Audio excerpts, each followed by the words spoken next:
Goedemiddag. Ons kuier vanmiddag hier in die pragtige huis van David Kramer. Hallo David. Hallo. David, jy kom nou so pas terug so 'n maand gelede van 'n baie interessante toer, landwyse toer af. Wat het als daar gebeur?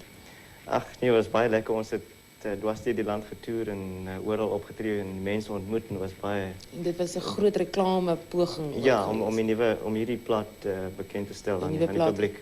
Kwai. Dis kwai. Ja. Ja. Dit was 'n kwai toer. Jy het ook 'n videoband gemaak op hierdie toer. Wat is die agtergrond daarvan?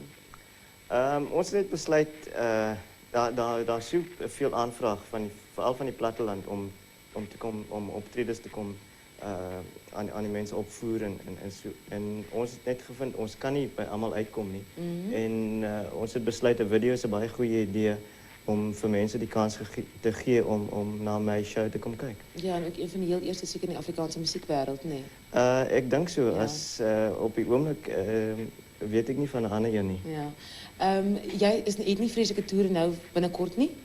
Nee, ek is nou klaar gemaak vir die jaar en ek spits my nou toe op skryfwerk. Ek skryf nou nuwe materiaal. Ja. Die liedjie waarna ons nou eers gaan luister, Bokkie wil jy dans. Waaroor gaan dit? Bokkie, ja, dit gaan oor 'n ouetjie wat graag wil dans en hy gaan na dans toe en daar's nou nie meisiekinders daar nie en net eenetjie. Ja, hy wil net dans.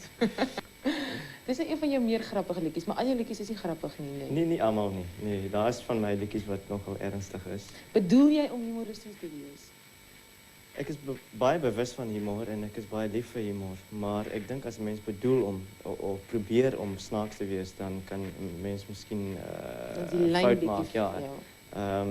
So ek probeer nie om grappig te wees nie, maar as ek miskien sit en skryf en ek skryf oor 'n karakter of 'n onderwerp wat vir my baie snaaks is, dan probeer ek die humor daaruit kry. Die musikale klank op jou nuwe plaat, Kwai, verskil so 'n bietjie van jou vorige plate. Hoekom is dit? Ek dink vir die eerste keer met die produksie het ek nou die hele ding reg gekry. Ek het nou baie tricks in die ateljee. So dit vat ook maar 'n ruk vir almal.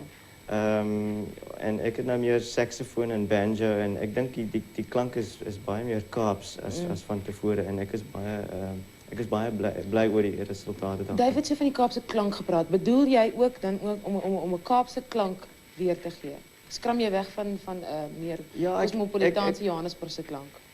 Ek hoop so ja, want ek dink dis net soos my liedjies. Ek probeer om my eie identiteit daarin weer te gee. En self die musiek moet klink soos David Kramer klink.